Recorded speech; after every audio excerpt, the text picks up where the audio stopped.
Bonjour, bienvenue au Message Lumière. Nous sommes heureux de vous retrouver et de vous retrouver avec notre décor de Noël.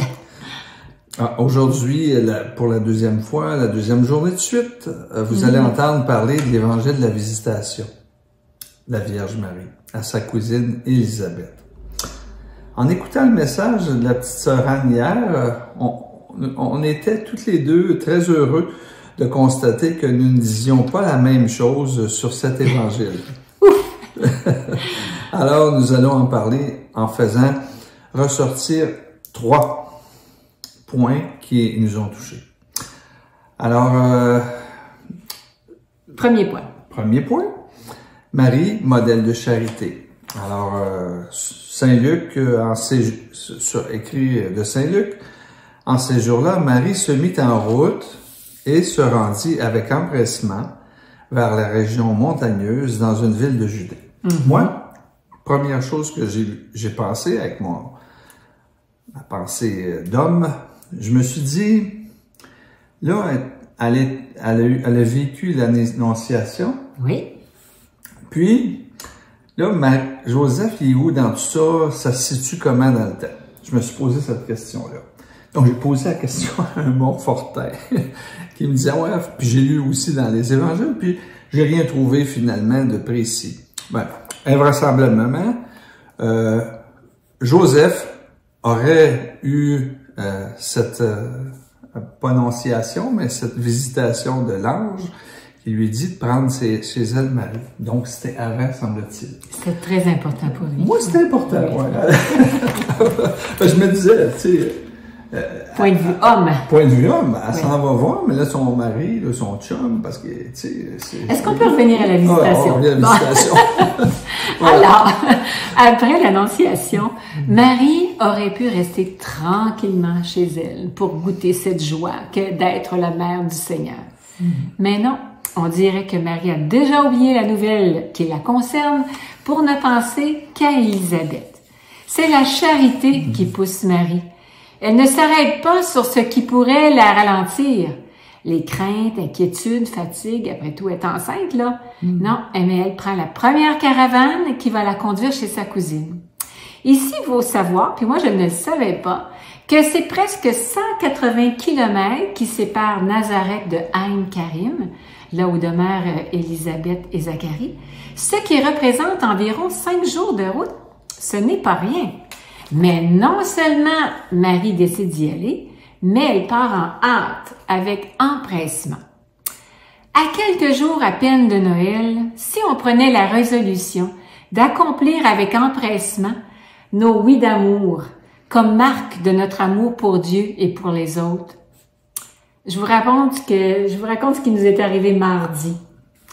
Notre curé appelle en soirée pour nous demander d'animer pendant environ 5 minutes une partie de la soirée de louange qu'il organisait à la dernière minute.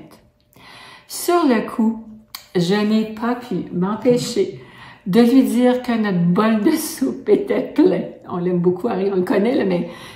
Alors là, je me mets à lui dire que j'animais déjà une oration le lendemain, et il le savait parce qu'il me l'avait demandé, qu'en plus, j'avais le message lumière, le défi Nazareth pour samedi, puis sans compter toute la nourriture qui était à faire, le ménage, parce qu'on reçoit le 24. Mais bon, à ce moment-là, Alain, qui était assis en face de moi, m'a regardé. J'avais le téléphone. Il me regardait. Et j'ai compris qu'il fallait dire oui.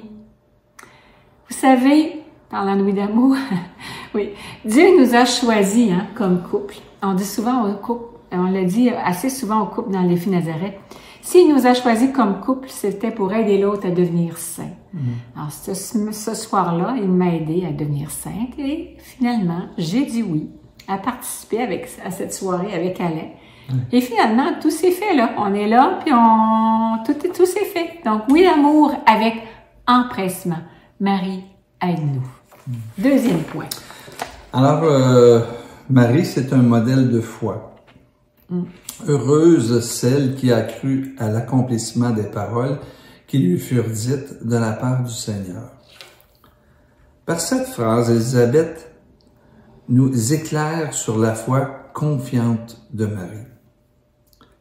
L'auteur Jacques Gauthier nous dit ceci. Marie lit et comprend son existence à travers sa foi. Sa vie n'est pas une suite de faits sans lien, mais une histoire qui a un sens, qui va vers un but, la venue de Dieu dans notre monde. Les événements lui parlent et les paroles deviennent aussi des événements. C'est la même chose pour nous. Tout ce qui survient au fil de nos jours peut révéler son sens à la lumière de la foi. C'est beau ça. Témoignage personnel. Ça fait 1 an qu'on cherche à vendre l'entreprise pour que je prenne ma retraite. Puis, cette semaine, j'ai appris que la personne qui était vraiment la plus intéressée se désistait. Puis moi, j'avais hâte d'arrêter. Fait que c'est difficile de prendre cette condition-là, mais c'est de rentrer dans le plan de Dieu. Alors, à travers ça, on est dans l'espérance, dans la foi, que ce que le Seigneur fait pour nous, c'est le meilleur. Et on a très hâte de voir ce qu'il va faire. On continue dans l'espérance. 3e et dernier point, Marie, modèle du missionnaire.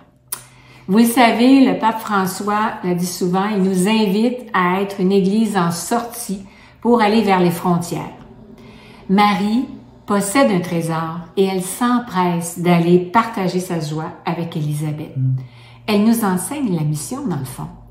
Nous sommes invités, nous aussi, à sortir de nous-mêmes pour aller, comme Marie, partager notre joie de posséder un trésor. L'Évangile nous dit, elle entra dans la maison de Zacharie et salua Élisabeth. Marie ne va pas faire une longue catéchèse à Élisabeth sur la venue du Seigneur, mais elle va partager une présence. Marie nous invite donc à laisser passer le Christ et non à parler du Christ. Comme les vitraux dans une église laissent passer la lumière, laissons passer Dieu en nous. Jésus nous demande un laisser-passer vers les autres par la chaleur de notre accueil et de notre joie. Ô Jésus, guide-nous. Fais en sorte que tout notre être, y compris notre comportement extérieur, reflète ta vie divine. Ainsi, nos visites en ce temps des fêtes pourront devenir elles aussi des visitations. C'est ce qu'on se souhaite et c'est ce qu'on vous souhaite en cette période de Noël et du jour de l'an qui approche, que nous puissions laisser passer Dieu en nous pour que chacune de nos visites puisse devenir des visitations pour les autres. Et regardons Marie comme exemple pour grandir. Amen. Amen. Joyeux Noël. Au revoir. Et paix à chacun d'entre vous et à vos familles et à la prochaine. Au revoir.